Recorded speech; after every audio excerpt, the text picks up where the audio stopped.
shut your mouth and move along. This is Tall Can Audio.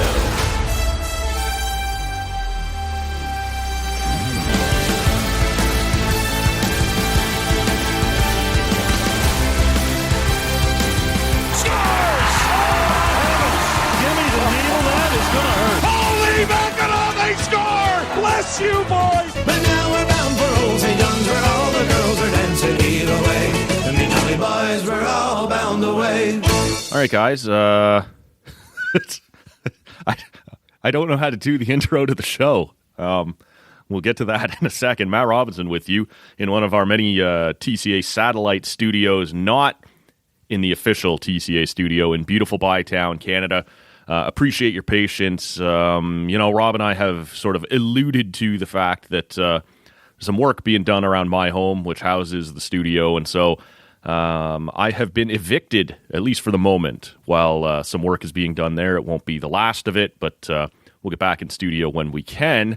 Many of you also sort of hit me up on social media asking if you were missing something or if I was missing something. It turned out it was me. Between games 2 and 3, I was going to throw down a show, but that did not come together the way we hoped that it would. Just the situation that I'm working through right now, it just didn't come together. So apologies for that. As for not knowing how to introduce the show, well, you know what? Let's do the beer thing first, because, priorities, guys.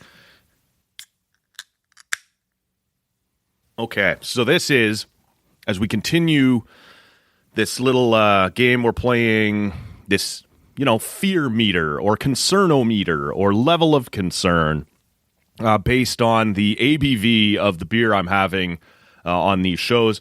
This is Anita Light. Keep in mind, you're hearing this after Game 3 in Ottawa.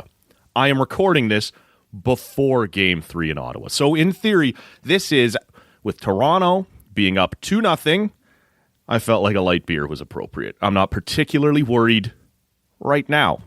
If you guys recall, before Game 1, I thought the series was a bit of a treat. So I wanted to drink a little bit of a treat. And that was the Easter Cream Ale from Whippersnapper. We'll talk more about them in just a second. And it clocked in at about 5.5%. But it was mainly just, hey, this should be fun. We haven't done this in a while. Let's give it a go. After Game 1, the Leafs are up. The Leafs had won that one 6-2. They're up by a game. So when Rob and I last spoke to you guys, that was a 5% beer flat. We'd actually dialed down the alcohol a little bit. Like, we're feeling even better. And that was the Bunker Dunkel Black Lager from Tooth and Nail. So that one was pretty fun. And after Toronto goes up 2-0, I'm feeling even better again. Nothing to worry about. Nothing to be alarmed about. So this is Anita Light, 4.2%. Our friends at the Nita Beer Company, you longtime listeners have heard me talk about this one for a while. I don't like most light beers because they taste too light. And this one, I find, does the best job of sort of holding some body to it, right? Still having some flavor to it. I really like what the job that Andy has done on this. And so that's what we're riding with right now. Before Game 3, as I said, it might be different after Game 3. And in terms of not knowing how to introduce this show, it's because it's one of those freak shows. I'm sitting here on Thursday afternoon, giving you this preamble and sort of talking to you guys about everything that's gone on. And the last half of the show is also being recorded on Thursday afternoon. The middle part of the show is being recorded on Thursday night, immediately following Game 3 of Leafs and Sens. So maybe, by the time you're hearing this, the Leafs are up 3-0. And, Matt's happy. Many of you are happy. Many of you are very not happy.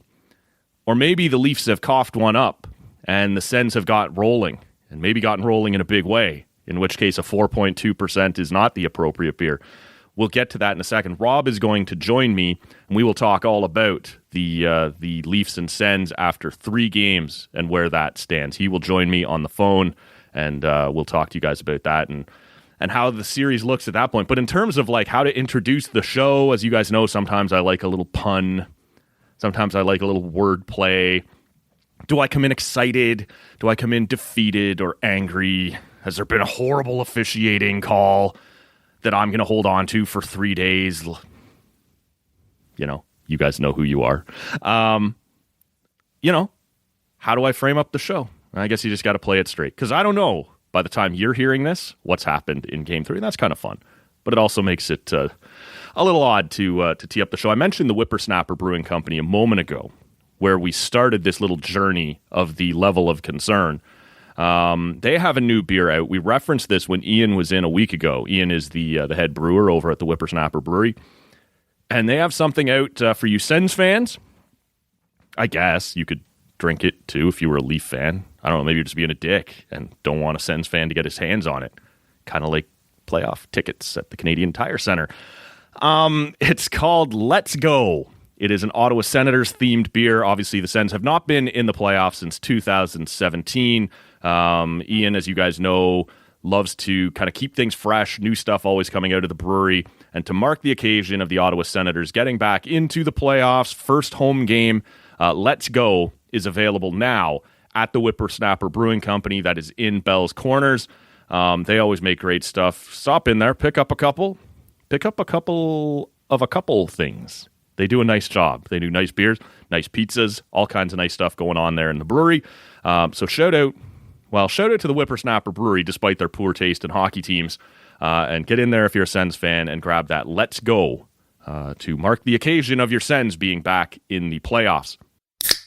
With that, we jump into the middle part of this mutant show where Rob joins me here on the phone. Rob, I explained to the good listener the first portion of the show recorded Thursday afternoon, the last portion of the show recorded Thursday afternoon, the mutant portion, the middle portion recorded at around 10 p.m. on Thursday. Rob needed clearly to crack into something else. How are the vibes in Canada right now? Yeah, they're all right. They're all right. They're disappointed, very clearly. Mm-hmm. Doesn't feel totally unexpected to me at this point in the series. It just feels like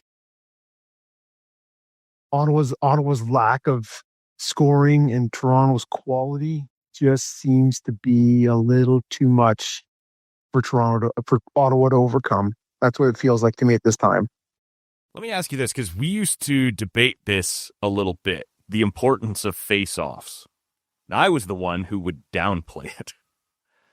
Right, which is weird. Well, look, it's not that I didn't think they were important, but when you've got two guys lining up and one guy's at 52%, one guy's at 47%, you're like, you know, most of the time it's going to be fairly irrelevant. But in this series, I don't know if there's ever been anything more relevant, right? Like, I've overstated that a little bit, but for Toronto, it's win a defensive zone draw and you're up and out, win an offensive zone draw and hold control. Tonight, Toronto won 63% of the face-offs, including the biggest one, and it's bang in the back of the net. I didn't even see. We couldn't have been more than 5 minutes into overtime. No. And all you can do is you can't stop Simon Benoit. No. This is really only fatal flaw. Clearly, they did not game plan for Simon Benoit. Right. The heir to the Benoit Balls Fortune. See, okay, I'm glad you did that because I had a way worse Benoit joke, and now I don't have to do it. Yeah. No, because I think yours would not have brought the sunny feel that maybe this call is going for you. I think that's probably pretty reasonable. Exactly, because I think it was going to lead to Ottawa is going to end up somehow. Yep, no, it's a lot of that stuff. Yeah. Yeah, all right. Have they been strangled out of the series? Have they crippled is what I was going to say, yes. Yeah. No, look, it's I thought the Ottawa crowd brought it. Maybe we should touch for a second. You and I both took a stab at what the percentage of Leaf fans in the building would be. I reached out to some of our friends to get a feel for what they thought from the press box. nobody was giving it more than like 20-25% max. Most people were saying 15 to 20%. It felt that way on TV, that Ottawa had held ground there. And it created honestly a pretty good atmosphere. Yeah, it felt like that early. Sure. That when Matthews scored that 2-1 goal, Yeah, I could in the third, yeah. I could hear very clearly what sounded like a goal leaves go. Sure. Right? Like it's like the stunned crowd couldn't shout down. Now LSG was boots on the ground in the building tonight. Mm-hmm. He was saying he thought it was close to 30. Okay. Now again, yeah, maybe that's section by section, deck by deck. Like it's hard to say, right? Like right, and it seemed like there was a Bruins game sort of late February, early March, where there was probably 4,000 Bruins, but predominantly in the lower bowl, right? And so I think that was fairly evident tonight too. But I would agree with you. I would think if they kept it to 25%, that's a win, right? If you can keep it to sort of a 15, or a 14 to 5, 14,000, 5,000 split. Yeah. And it was good. To me, the atmosphere was good. The environment was good, but it's one of those things, right? When things don't go so well, and that nervous energy, like it started to get in the third period when they had gone with this. They had gone 10 minutes without a shot, and you're like, holy fuck. What is going on? Teams have been trading those stretches, which has been really a weird part of this series, is like both teams just alternating, long stretches of getting absolutely nothing done. Yeah. And the thing is, if you look at it again, and people are gonna shit on Allmark. You look at both goalies face 20 shots tonight, and again, like in game 2, it's very similar to Stolar's, just one save better, right? And again, that winner, not dissimilar to the winner in game 2, the OT winner. It's like through 3 bodies. Yeah. And again, I don't blame Allmark on either one of those game winners, but at the end of the day, you didn't make the save. And I'm not blaming the goalie. I'm just saying that is going to be the narrative. Job, right? Is being asked to do unreasonable things. And it's happening at the other end. Or just the other guy at the other end doesn't get asked to make that save in that moment, and you do. Right. You guys do it, right? So it's interesting, man. When I look at this game, I'm hesitant to bring it up because I think too much of the conversation in this series has been about officiating. If you watched the first 2 periods of that game from either side and then watched the third, I'm not sure what you walked away from that game thinking the standard was, right? Like, well, go ahead. It's funny because I said right at the outset of the third period, I said to the room, 1.5. That's the number of penalty calls in the third period. I said, will there be over or under 1.5 calls? And I took the under, and there were none. Yeah. And after what we saw in the first 2 periods going both ways, like I don't know whether I would have had the balls to take the under, but I agree with that number, right? Like, is it now, okay, we've sent our message and you guys can go do your thing? Or that was a weird game in that sense. I'm not sure. Maybe you have a different take than me. I'm not sure it favored one team over the other, but they were calling everything through the first 2 periods, and then all of a sudden, nothing. It totally favored Ottawa. It's very clear. The only one I would say for me that jumps out is the Brady one in the first, where he took a stick to the hand, snapped his head back, and fell down. And you're like, huh, right? Like, good for you, boy, I guess. And that's why he didn't get the benefit of the doubt in the last minute there when he got called at the end of the first, because he'd already sort of embarrassed the refs a little on that one. And to me, that was sort of a give and take, right? It was, to me, they were very early, in the whole first period. Like, I don't know, was there 4 on 4s? Like some of them were overlapping, but it was, we're taking two, we're taking two, we're taking two. Yep. And it was like they were trying to send a message like there's going to be no shenanigans here. And then they didn't. But I really, outside of the unevenness of it, it's certainly, to me, in my opinion, intentionally or not, favored Ottawa because, yeah, we can't have Toronto running around in the power play too often because that ends up in the net at a 55% rate here in the first three games. Yes, and so, but again, even tonight, right? You look at it, if they're able to muddy the first draw and keep Toronto out, it's not too bad. Sure. If you lose that first draw and you don't, it's like, and if you watch, and again, I talk about Toronto's high end quality, although, like I said, you can't discount Benoit. You watch the power play, the one that was successful for Toronto, and you compare it to the three for Ottawa that were 5-on-4s. Ottawa's power play just looks methodical, right? Like it's like shovel the pass there, shovel the pass here.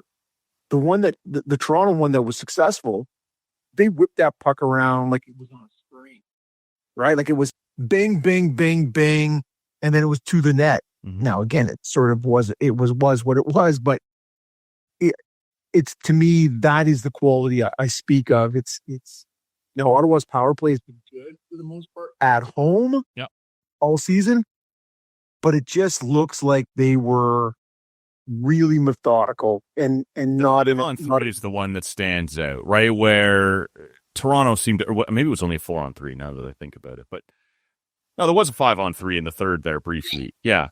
And that's what they scored on. They scored on the 5. Yeah. Okay. But so I guess I am thinking of the 4-on-3 where it was Lawton, Tanev, and McCabe out there. And that's the one that stands out to me where it was crystal clear that the three Leaf defenders knew every time where the pass was going. We're going to shift here. We'll be in this lane here and just not allow anything, that's going to be particularly dangerous. And it's not like Toronto had an elite PK, but in that sense, it seemed like it was being telegraphed a little bit by Ottawa. What has to happen? I'm not going to be an asshole about this. When teams go down 3-0, we all know what 99.9% of the time the eventual outcome is. What is now a respectable showing for Ottawa the rest of the way? Or is there still a hope that, hey, Toronto, you and I have talked about this a little bit before. Toronto doesn't usually, as silly as this sounds, crumble when it gets hard. Like when they go down 3-1 to Boston, they'll fight back. They'll battle, and force a game 7. When they're up a couple of games 3-1 on Montreal, that's when they let their foot off. And, hey, we're feeling good. Everything's great. And you sort of fall apart.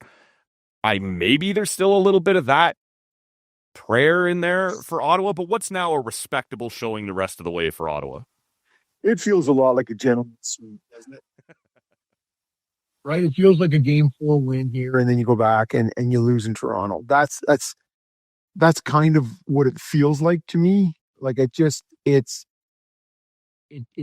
doesn't feel like Ottawa's the way Toronto was playing defensively, the way they're getting sticks in lanes, blocking shots, and the way Ottawa doesn't score. That was one thing our friend Julian McKenzie was tweeting about early on in the game, that Toronto's, whatever he was called, active sticks, smart sticks, had arrived with them in Ottawa, that they hadn't gone out and done what they had done in the first 2 games, which is grab that early goal and then set up the landmines to the neutral zone looking for turnovers. And if you get through that, you got this big lanky defense to push you to the outside. But he did say those active sticks appeared to have followed Toronto to Ottawa. And right. It looks like and somebody else referenced it on the, but it looks like I was going to say cheaper version, but that's not what I mean. It sort of looks like a similar, but a lighter version of the St. Louis one that they had. Yeah. Yes. Like just big guys with sticks that are mobile and no Parayko, no Pietrangelo, but big enough And yet that St. Louis team didn't have a Marner or a Nylander. Well, Edmonton either. Right. So it is one of those things, though, right, where you just look at the ability, and we talked about it with Canada at the Four Nations, right? They didn't look like they were going to tear it up against the Americans, but when you have enough game breakers, you can afford to do that. Put it on auto dump, right? Get to the red line, nothing really happening. Dump it in and chase. Just see what happens, right? And you wait for those odd man rushes. You don't push anything, and that to me that's what you're seeing with Toronto. I personally haven't seen in other years, right? That they have this sort of patience and the attention to detail that is patient, not pushing, and that's really been more than Ottawa to handle. So you referenced sort of the gentleman's sweep, and if that is how this plays out, like, is there a specific something from, whether it be a Stützle who is taking also some derision online tonight from one of his penalties drawn, to his credit. Sanderson hasn't certainly looked bad, but hasn't stood out. Like, if it's going to be 1 game more, 2 game more, 3 games more, whatever it's going to be, is there anything you would like this group to get out of it? Something more you'd want to see from them before this wraps up? Or is it just sort of, try to hold your dignity and... Yeah, well, I think with 2 games going to overtime, yes, there's nothing. And in the first game with the 3 power play goals that made that 6-2 look a little more misleading than we talked the game about was. That, right? Game 1, they came out running around excited. It's supposed to be more physical. We're supposed to be a physical team. Let's go and do that. Oh shit, they're in the box, right? They showed their inexperience a little bit. That part has gone away, right? They have settled down.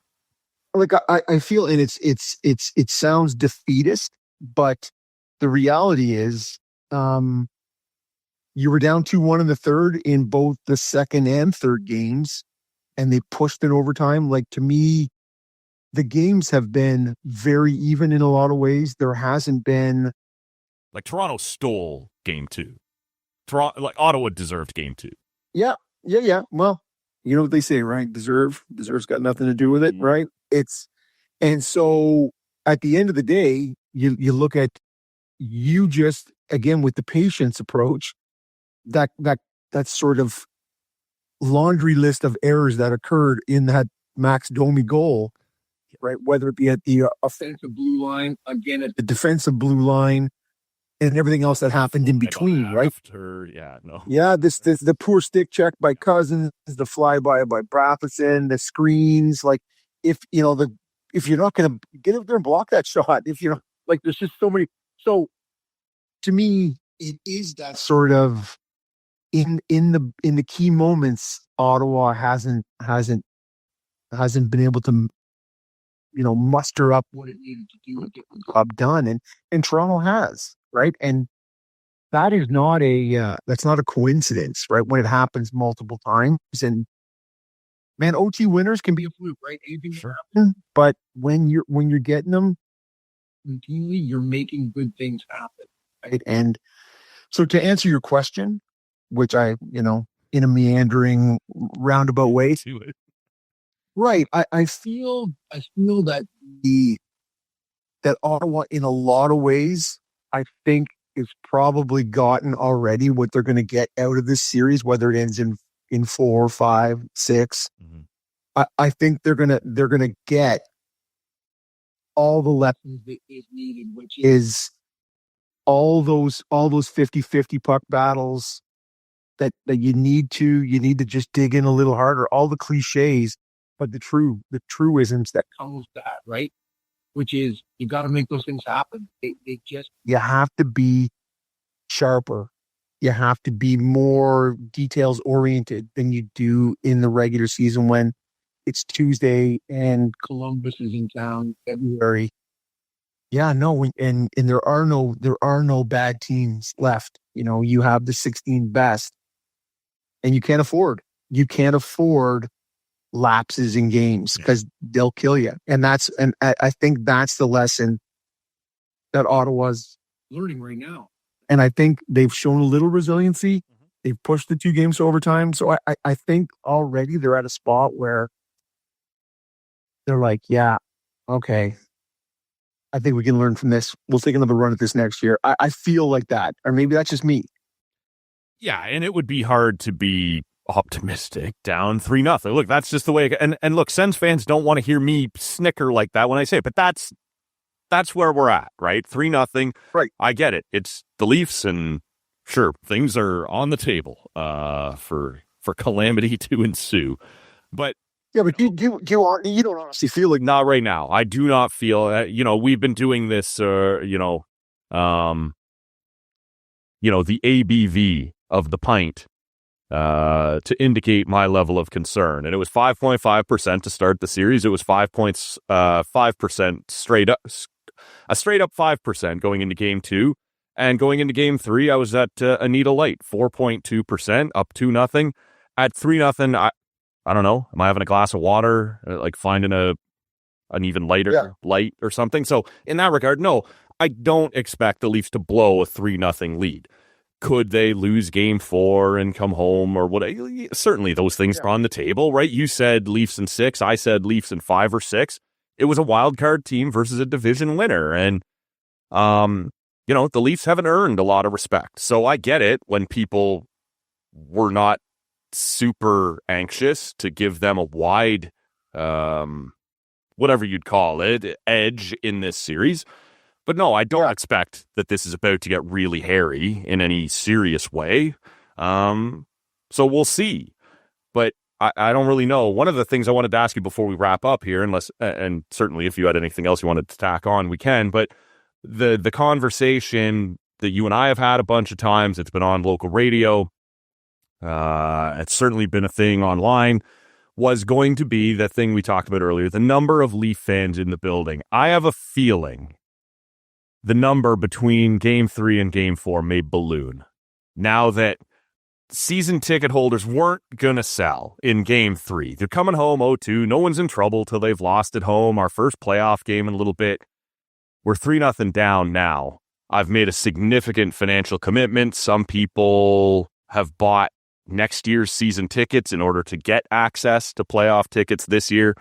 It wouldn't surprise me if game 4 has a bigger blue presence in the building. Is that a crazy assumption? It's not. I understand the sentiment to it. I don't know if I agree. Yeah. I understand what you're saying. I would be disappointed. Now I haven't bought tickets, right? So it's hard for me to be anyway. Really disappointed. But if you've already outlaid it, and if you miss the one game in the series where Stolarz has an off night, sure, and you put up a 5-2 win, and the barn is rocking, and that is goes with that after a rebound season, that step forward season, and that would be a celebration in house, and you were to miss out on that. Like if you're putting it all on, well, we're not going to win the series, so fuck it, I'm selling my tickets. Teams lose every year, man.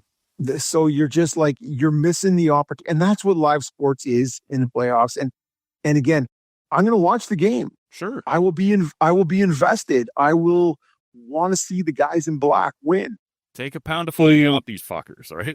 And then I'll be I'll be disappointed if they don't win. Yep. Right.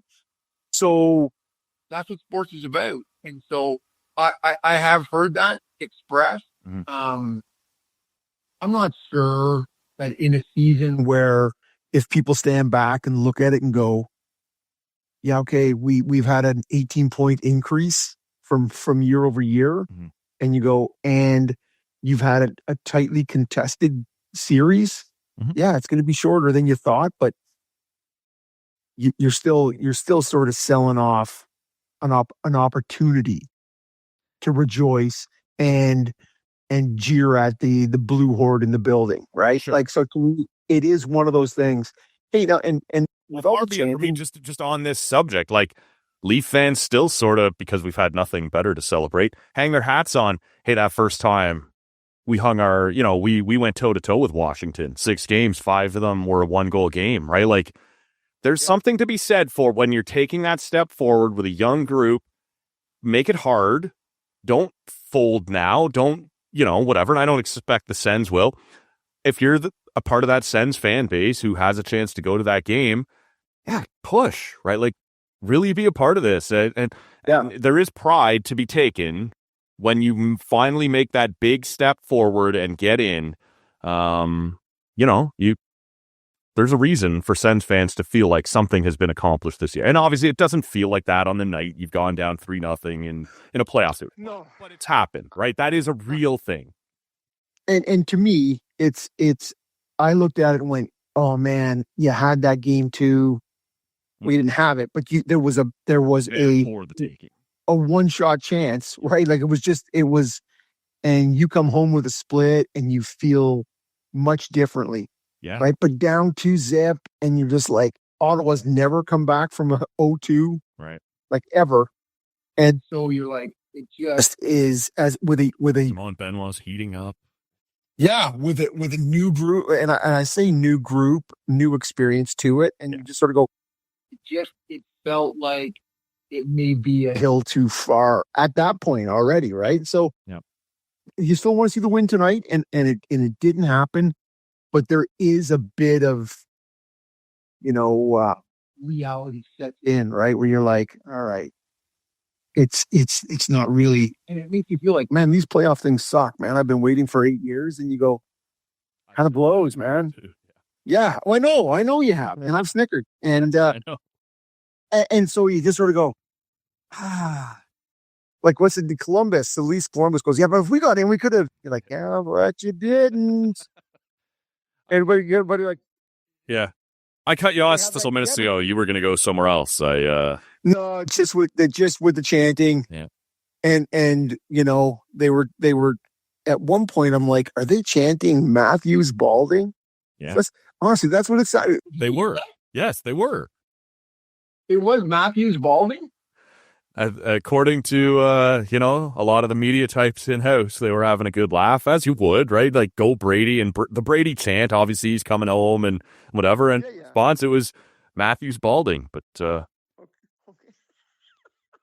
early in the third, he was able to spray a little seedling there, and he plant some good vibes. I got a little hair somewhere. Wood on it, and we're good to go. That's it, Pat. But yeah, because the Matthews stop chant that they try to fire up early, that's hard. That's wordy. The double S's, the end was yes. Yeah, to enunciate and get that across. Brady sucks is an easier enunciation on television, right? Well, why don't you go with Austin sucks? If that's what you really want to do. Yeah. How about Marner's leaving? That would have been better. That pass to Matthews to start the third period just tacked another million on his AAV. At least just Ross says Chicago would get number 11. It tacked another million to 14 in Toronto. If we're looking at you, well, and Cuthbert and Simpson were really trying to push the whole Four Nations Marner to McDavid thing. They love that. Sure. Anyways, I have no problem with the refs. The call on the Toronto Sports Network. Yeah. Anyway, yeah, I know. One of our friends in the media. I don't know why I emphasize friends that way. He's a friend, but it's a bit of a wimp. What posted today the Sportsnet preview, right? Like where you would click on the channel to watch the game live on Sportsnet Plus. It said Toronto goes for the sweep tonight, or no, Toronto goes for the stranglehold tonight in Ottawa. And he's like, let me finish that for you for the community that's already, also in your viewing area. And Ottawa tries to stave off it. So I went back. Like, it took me 3 minutes to go back, find the Game 2 preview where it said Ottawa goes for the split in Toronto. So I just replied and I was like, come on, are we really doing this? It's, all right. Like, it's not quite the... There are legitimate reasons for Sens fans to resent the national media. Let's not create fake ones. Yeah. Well, I'm going to totally support whoever that was. I know you will, and you already Yeah. know who it is. So. Yes. We will have lots of time by the time I get back to town to either, do an autopsy on the Sens or switch roles to the point where I am melting down and this series is still going. We'll see how this is all going to shake loose. But anything else? You know what? Tonight. It's going to be with a Stolar's injury in Game 4. Oh, Matt, can you feel it? That will put the fear of Jesus into the Blue Horde. Sure. I'm telling you right now. Stolar's, I don't know, Ridley Gregg crashes into him again. Yeah, man. Again, I think it's. I just fans are so fucking simple, man. They announced before the series even started that the Leafs were bringing up Arturs Atimov to be the third goalie for the Leafs. And this is the Maple Leafs Twitter account. And the replies like, what? Where's Hildeby? Where's Murray? I'm like, hey, you're bringing up somebody to be your third, to follow you around on the fucking road. He's not going to play. How about you let Hildeby and Murray play in the AHL playoffs? And if you actually need a second goalie, now we'll go and bring in one of our actual other It's so stupid. This organization doesn't know. Yeah. Ah, man. Yep. Well, hockey. Maybe we'll see. Maybe we'll see how that all shapes loose. Starts in Game 4. I'd like to see him in a ball cap.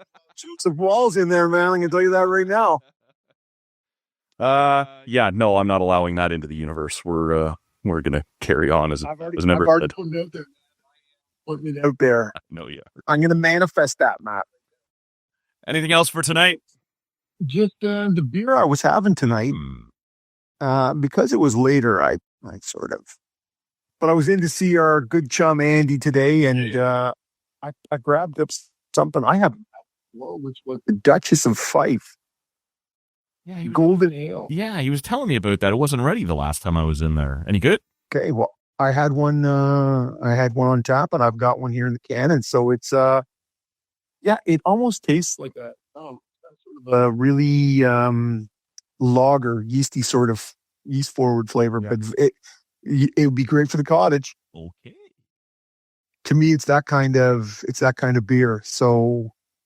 Yeah, nice. I'm drinking. Like I said, I picked up a 6 of them on the way to the door. So I'm still sipping on a Needle Light here. I don't know where to go between now and in terms of breaking the scale. That's feels like a rattler. Maybe is what you may want to crack open next. I think we just may be done with this gimmick. That's yeah. Well, it didn't sort of. You would have needed a little more spice this series. Up and down, a little back and forth that hasn't quite played out. So at least not hasn't worked. No, well, this is it. But there's always Saturday.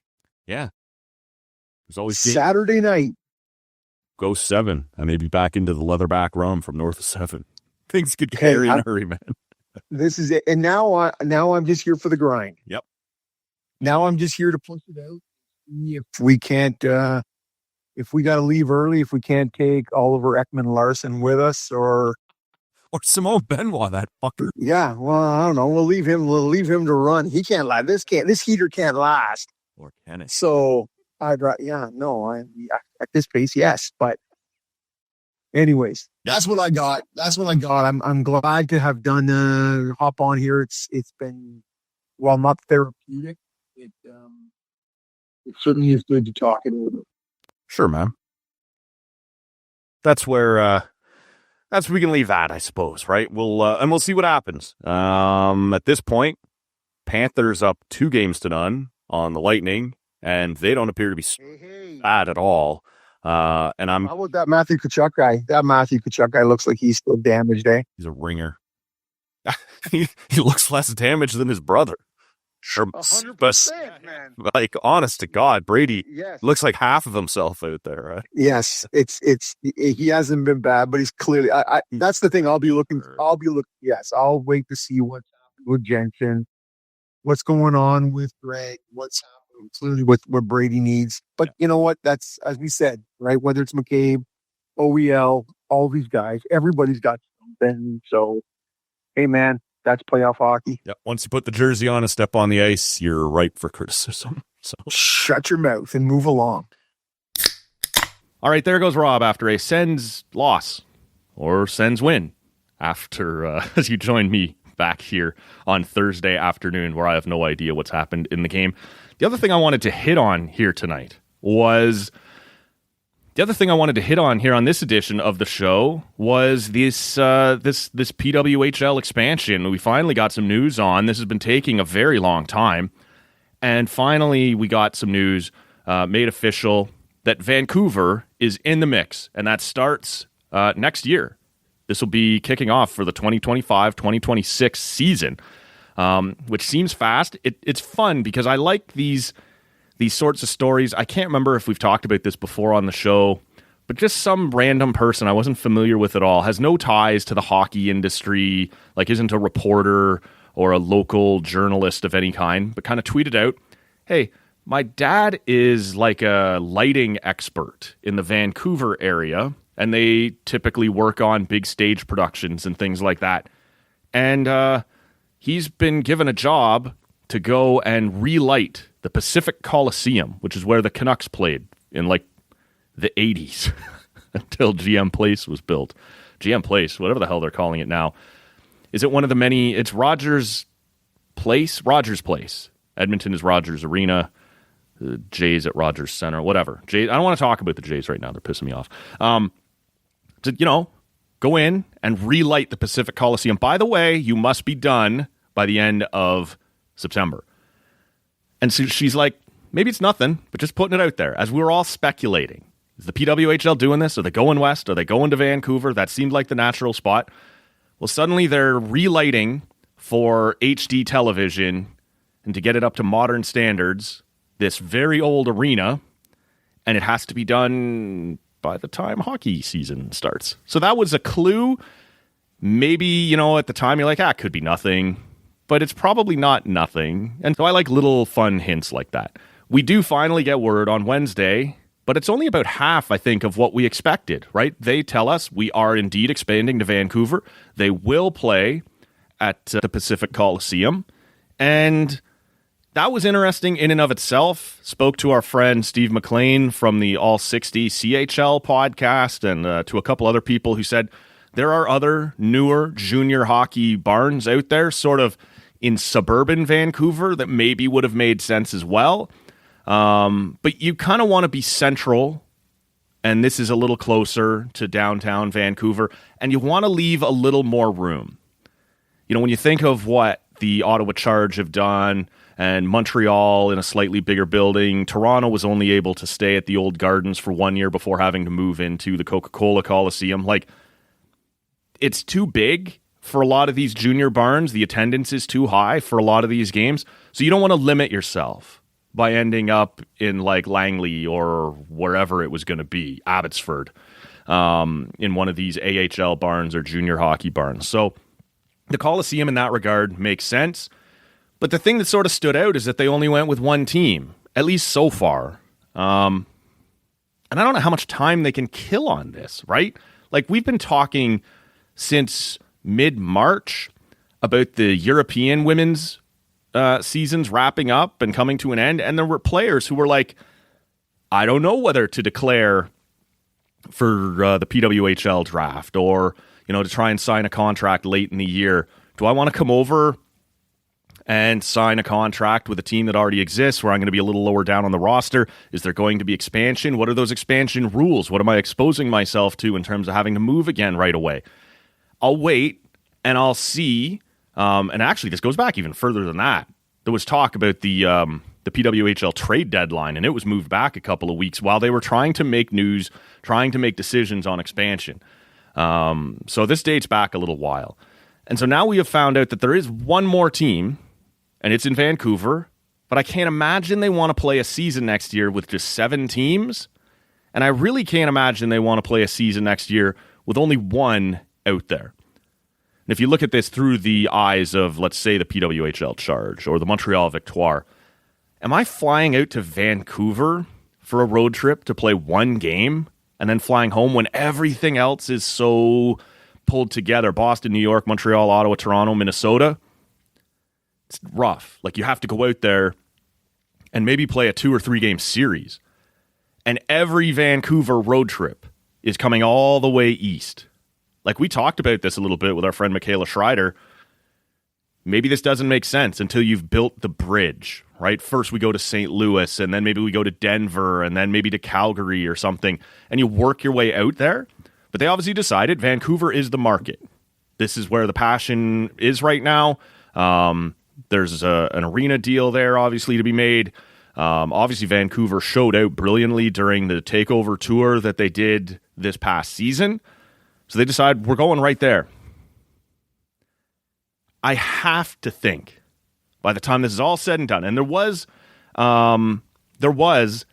a reference made in one of the pieces written on CBC, and a few other people, like Haley Salvian is all over this stuff. The Ice Garden is all over this stuff.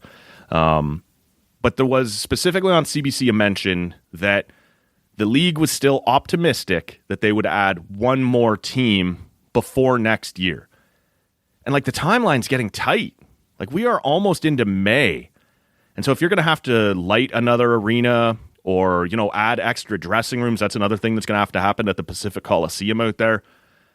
You know, if the other team is going to be, you know, most people have thought if you're going to Vancouver, you're probably also going to Seattle. Keeps that nice equal amount of teams. I don't know how much they care about this, but 4 in Canada, 4 in the United States.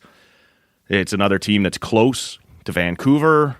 So let's say now you're Montreal or Ottawa or Toronto. You're flying out to Vancouver. It's not just for one game. You're at least going to get to play 2 out there. Vancouver and Seattle have a couple more games against each other. I don't know if we're close enough or have enough teams yet to have divisions.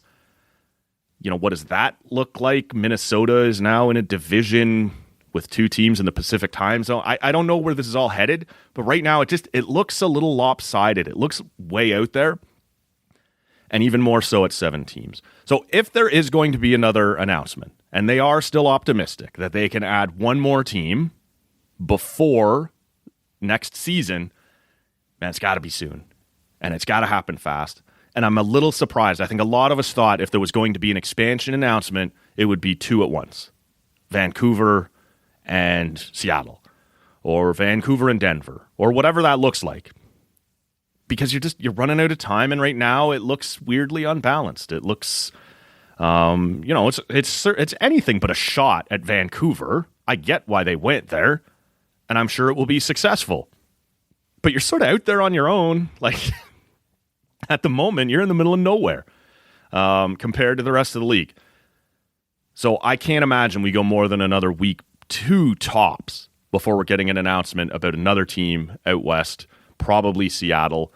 And Seattle, well known. Like, Seattle has a strong history of supporting women's sports, whether it be the Thorns or so on. They're in the WNBA, right? You're in the National Women's Soccer League. I imagine it would work there. Maybe you just drop them right into Climate Pledge Arena alongside the Kraken. It's modern. It's already lit for HD TV. All these sorts of things. Is there room there? And so they need less runway, right? Less renovations, less work to be done. Maybe that's the reason you can get away with waiting a little longer. I don't know. But I thought the whole thing, everything about this, and I've gotten some blowback. People saying I'm being too hard on the league. And maybe I am a little bit. It's odd. This was late, and then it was just one team, and it leaves your league looking a little lopsided. And presumably there will be another announcement, but it's a little later, and so it kind of leaves this gap where everyone's wondering what you're doing. I don't know. I'm a fan of the league. I'm looking forward, quite frankly, to the PWHL firing back up now that Women's Worlds is behind us. Didn't love the result of that. Lousy Americans. But just an interesting week in how this has played out in the PWHL. Something we're keeping an eye on. Like I said, I have no interest right now in talking about the Blue Jays, so we will punt that down the road. It did not go well in Houston. We'll talk about them later. But if you want some Blue Jays content right now, the last episode up on the feed right now at talkcanaudio.com or on whatever podcast app you're hearing us right now featured Arden Zwelling from Sportsnet. Love that guy. Love his work. Love his analytical mind. The insights he brings to the team. and just a little perspective, right, in terms of how far into the year we are, and what you should be reading into them at this point, and maybe what's too soon to read into. So had a great time talking to Arden about that. Like I said, that's at tallcanaudio.com, or it's the next episode down on your podcast feed right now. If you're on Spotify or Apple Podcasts, wherever you are, check it out. Make sure you're subscribed right now. We're going to wind this one down here. Thank you so much for listening to this freak show edition of the podcast in terms of the time that it's been put together. Hope the fan base of whatever team has won on Thursday night is having a great night, and hope the rest of you have a better night next time. I think, unless it's not my fan base, in which case I hope you stay sad. I don't know what we're doing. Let's get out of here. We will be back with more TCA later on. Have yourselves a fantastic weekend. We'll see you Monday. I thought it generally sucked. I didn't think it was a specific suck. I thought it was like an all-encompassing type of suck. So, we're going to try and rectify that. But for right now, I'm going to be pretty pissed about it.